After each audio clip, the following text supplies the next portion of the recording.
Hello everyone. Welcome to Hope and Wellness channel. I'm Omid, your host, and today we're going to talk about metabolism.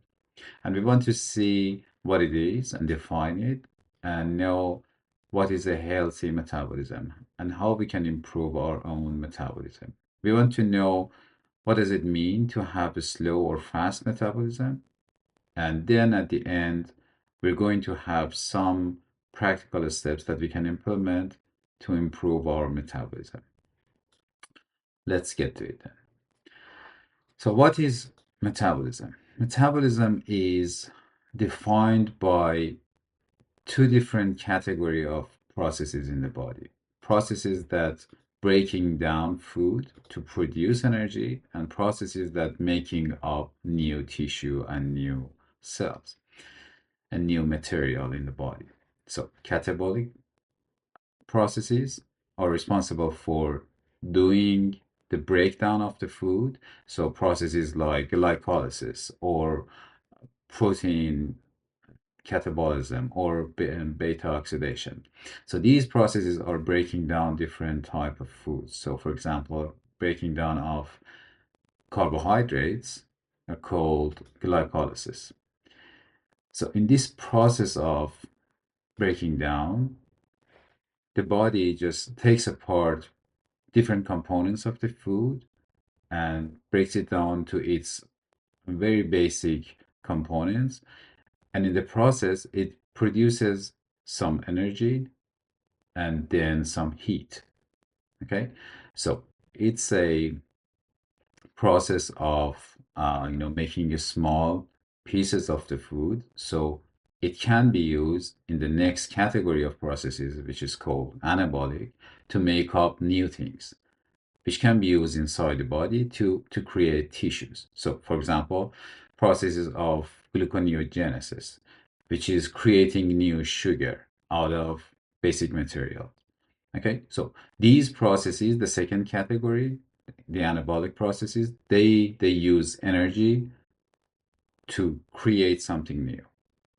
The first category, catabolic, they break down the food to create energy. Okay. And so there is another processes as well, so which is different to these two categories that I just named. So those that I just named, those are pathways that your body uses to break down the food and create new tissues and cells and material. But thermogenesis is a processes in the body that keeps the body warm. Okay, so producing some heat to keep the body temperature as at a certain level to do the thermal regulation. Okay, so what is that? Like things like shivering. So when you're shaking, when it's cold and you're shivering, that's part of the thermal regulation, thermogenesis. And there are other processes like uncoupling and things like that. But apart from these specific processes to keep the body warm, there are heat generation, as I mentioned, during the catabolic processes. So when we are breaking down the food, we're just generating some heat. That's one of the byproducts of creating energy. Okay? Let's see how complex is this process. So many times you see in the media or you talk to someone that says, take a pinch of this spice or eat this thing, and your metabolism is going to be faster and improved. You need to understand the complexity of the metabolism inside your body and how many different organisms and organs in your body are involved, how many different chemicals are involved, and processes and pathways. Then you'll understand that by taking just one spice or one pill or one supplement, you cannot fix your metabolism. And you need to understand that the only thing that can change your metabolism is your lifestyle, the whole thing. So it's a package. So let's talk about this complexity. So, for example, the hormonal aspect of metabolism. You have many different hormones. You can see the list on the screen. Glucagon, insulin, testosterone, estrogens, like growth hormone, thyroid hormone. All of these things should work together so you have a perfectly healthy breakdown of the food and creating new tissues and material inside your body. So it's not just one hormone, it's not just one single material that you can have, and then all of a sudden magically every process in your body and all of the hormones just work together. Okay, so it's very complex. So for example, for the catabolic side of the things, um, you should have different hormones. For the anabolic side of the things, side of the pathways, you should have different hormones working. Okay, so the complexity comes from there. And then there are many different organs involved, from pancreas, pituitary, thyroid, adrenals, testes in males, and ovaries in ladies. So all of these organs, they are excreting different hormones inside the body, and they should all work together so you can have a perfect metabolism.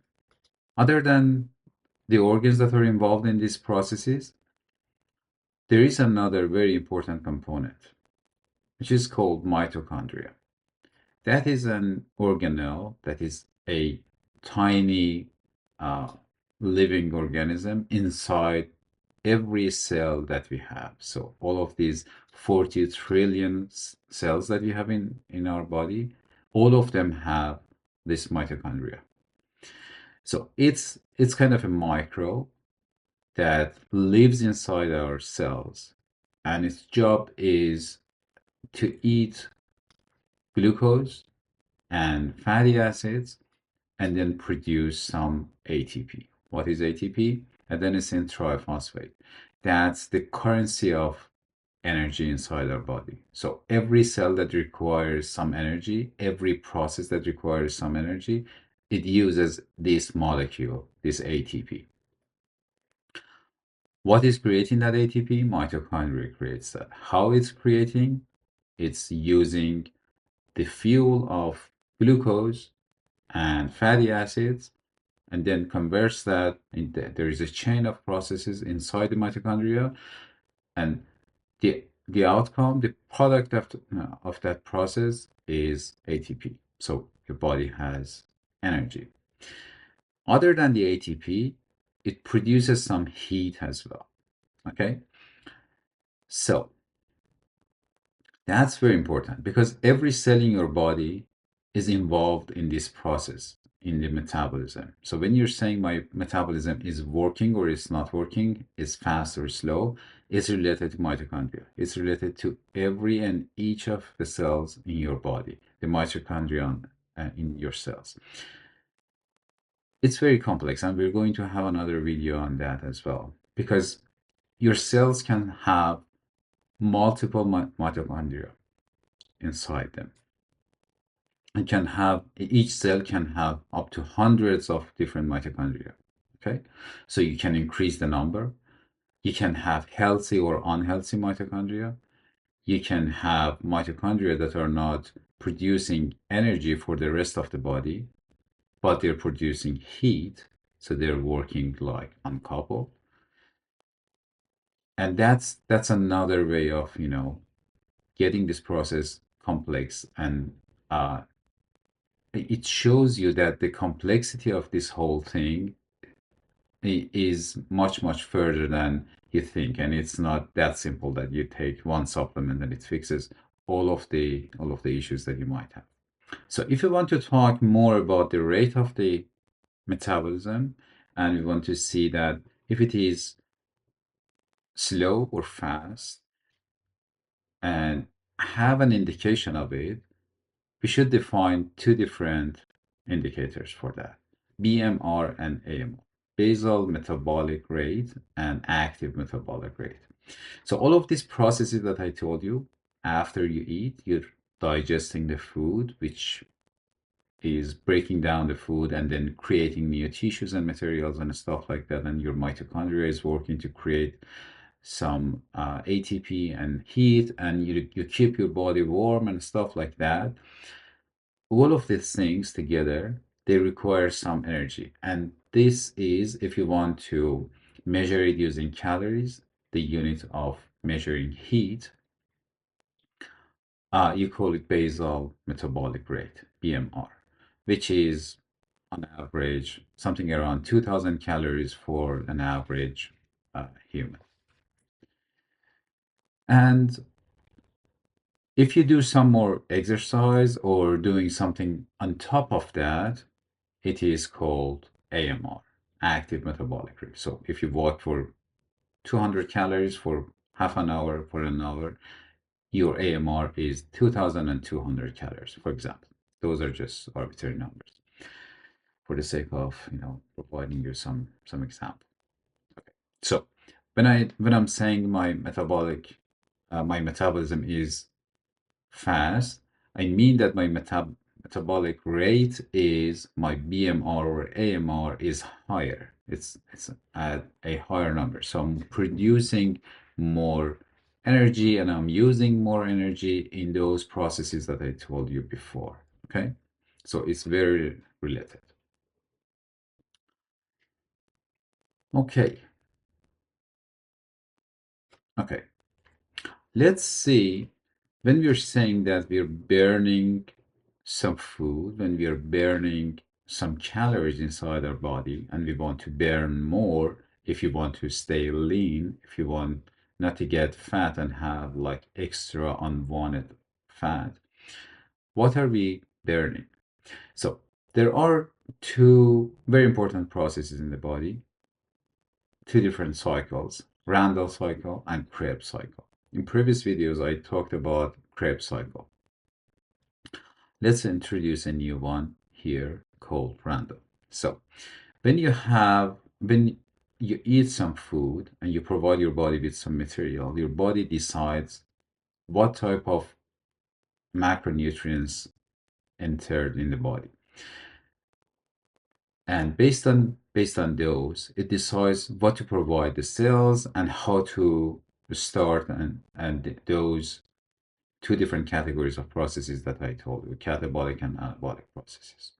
So Randall cycle is responsible for deciding there are abundant of fat inside the body or sugar, carbohydrates. So if you have fat available without sugar, without carbohydrates, your body knows that it should start working and creating energy based on fat.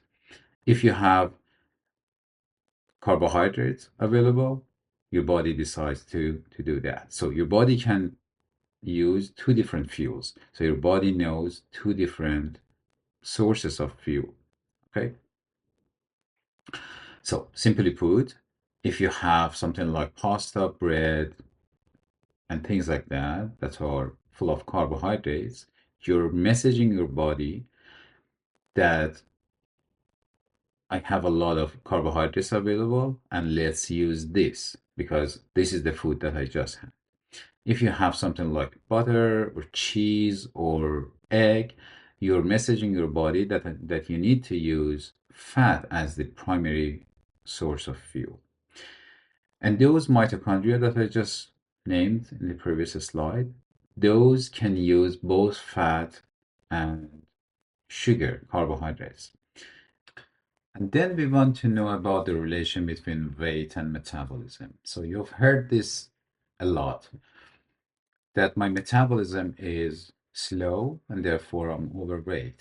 Or I cannot get fat because my metabolism is so fast. When you're overweight, you're maintaining, and actually building some extra fat tissue or muscle or whatever, that weight that you have every day, every second. So your metabolism is actually working. It's part of the metabolism. So it's not 100% accurate to say that my metabolism is slow and I can't do that. What you mean by that is that I'm not burning enough food. So the food that I eat, the energy that I'm consuming, that I'm intaking, is not being burned. It's not being used to do something other than storage. Okay? So my body is storing whatever calories and energy that I'm taking in. So, what are the ways that we can burn the calories? Simply put, because it's not all about burning. We have talked about this in previous videos. It's not about burning the food. The food comes in to do two different things: provide us with energy to do all of the processes that we just talked about, catabolism and anabolism, and then to provide us with the building blocks to grow. Okay, so let's see why we get overweight and how we get weight and how we can lose it. So if we move, we're spending some energy to do what? To do something other than storing the energy that we have. So that's one way of losing weight. Okay, so exercising, working out, actually moving, just moving means that you're spending some of that energy. Okay, and then building tissue. When you're building tissues, you're not storing them as 100% as fat. So, for example, if you do a workout, a heavy workout session, you're tearing down some muscle, you're damaging your muscles, and then you do the recovery. During the recovery phase, you're spending some energy other than the material that you're using to build the muscle to recover, actually recover from the injuries of the workout session, and then creating some more tissue to be stronger. That's how you get stronger. So you're using some of those building blocks, some of those material from the food for that. And other than that, you're using some energy to do all of this stuff. Okay. So building tissue requires energy. So that's one way of spending that and not storing it. Then heat, when we want to keep ourselves warm and hot, that's another way of storing, spending energy. And then the digestion itself. So digestion of the food requires energy. We have learned this. That's one of the catabolic processes. Okay, so we're breaking down the food. So the food that you eat is very important. Some of the foods are easily converted to energy. Some of the foods require more energy to be converted to energy, for usable energy to the body. Okay, so we need to choose wisely what foods we're eating, and we're going to talk about that. And then we are wasting some energy sometimes. So some of the foods that we eat are being spent or being excreted from our body. Okay, we can breathe them out or we can pee them out, the calories, and that way we're just wasting some of the energy. Okay, so we're not storing it. Some foods do that. Okay, so let's go to the actual practical ways and methods that you can use to control your weight and to keep your metabolism working properly and perfectly. Okay, so just a reminder, being overweight is not slow metabolism, and you don't want to uh, upregulate your metabolism to get leaner. That's a different thing. Metabolism is very important because it's everything that your body does, from ingesting the food to growing and creating new tissues and everything, like creating hormones or getting the different organs to work to produce those hormones. Okay, so that's everything that your body does. So you want to have a good metabolism to be healthy, not to be lean or to get rid of some extra weight. Okay, but Let's get to the practical steps. First of all, do exercise. And by exercise, I don't mean like go for a run for 2 hours or do an ultra marathon or things like that. Do just 30 minutes of walk. Okay? Anything more than 30 minutes, that's upregulating your metabolism. So your body starts to use the blood sugar and suck in the blood sugar from the bloodstream into your muscles. Okay, that's very simply done. So do that. Move more. Don't be sedentary all the day. If you're uh, an office worker behind the desk all the day, just stand up, do a few sit-ups, do just walk around the office. Okay, just go outside, come back in, or walk for more than 30 minutes. That's one way. The second point is workout and do heavy lifting.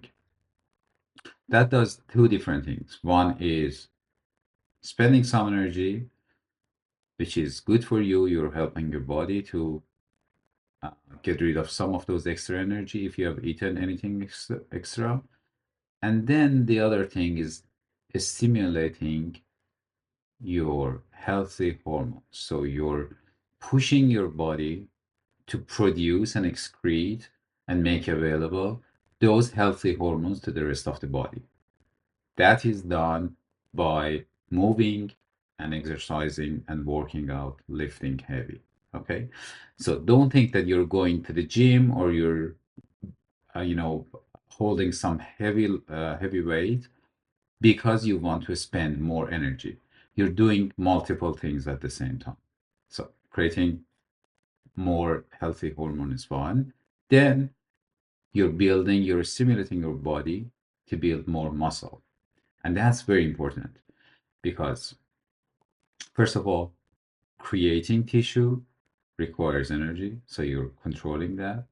And then when you have more muscle, you have more healthy tissues that can spend in future when you have them, when that building process is complete and you're stronger and you have bigger muscles, you can use more energy. You can metabolize more and further. So you're healthier. Okay. The other point, the other method that you can improve your metabolism is focusing on your eating habits. So eat natural foods. As we talked before in the previous videos, ultra processed foods have so many different ingredients in them that we don't recognize and our body doesn't recognize. So they're not food. They're just chemicals that trick your brain to have more of them. And that's disrupting your hormonal system. And as we talked about, metabolism is very complex and it requires a lot of different hormones to work in a harmony together. So the whole different pathways of metabolism is working. And we don't want to disrupt that hormonal system. One of the ways that we're disrupting that is using ultra processed food. So when we eat ultra processed food, we're taking in some chemicals that disrupts that hormonal system. So go for natural foods, foods that have only one ingredient in them, or the ingredient list is clear to you, so you know them. You can make them in home. And then eat high protein foods. Why? Because of the thermic effect of the food. Protein requires, all of the foods require energy to be broken down as part of the metabolism.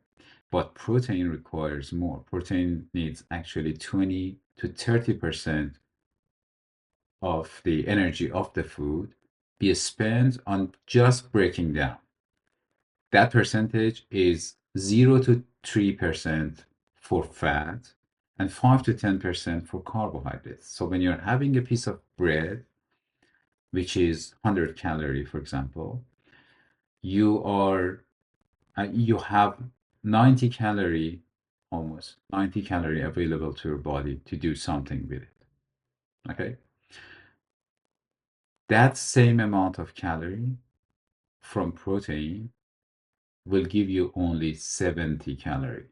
Okay, so by choosing different food, more protein in your um, daily intake, you will spend some more energy. Okay, your ingestion is uh, requiring more energy from your body. That's another way to keep yourself healthy. And then remember, one of the ways that we spend our energy is one of the main processes was keeping the body warm. So make your environment a bit cooler. If you have air condition, just set it to lower temperature. If you're living in a cold area, just, wear a bit of, less clothes. Just keep your body a bit cooler.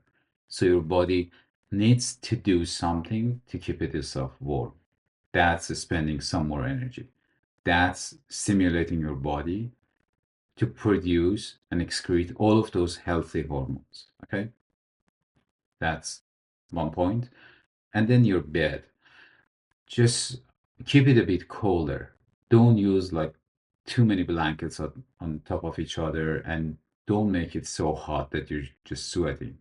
Okay, just make it a bit cooler. You actually get like better sleep during the night, and you're spending some more energy. These are just effortless things, okay, that stimulate your body to do its own processes easily and uh, more in a more healthy way. And then get cold shower. So one of the easiest way of spending more energy is just don't use your hot water. So what I do sometimes is I just gradually lower the temperature of the water that I'm taking shower with, and by the end it's just cold water. Few minutes under that, and you're spending more energy, you're stimulating all of your hormonal system, and you're actually upregulating your metabolism. Okay, I hope those simple steps come handy and useful to you. And I hope that by now you understand that what metabolism is and what you can do to improve your metabolism. And I hope that you understand that metabolism is not about getting leaner or getting overweight, or if you worry about being fat, it's not just about that. So metabolism is actually being healthy. So that's a complex set of processes, different processes that requires many different hormones in your hormonal system, many different endocrine organs that are producing those hormones to work together to keep you healthy, to keep you living.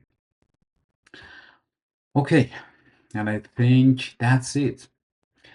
Please, as always, let me know what you think in the comments, and um, like the video if you like, share it with your friends. Uh, and until next time, let's focus on hope and wellness.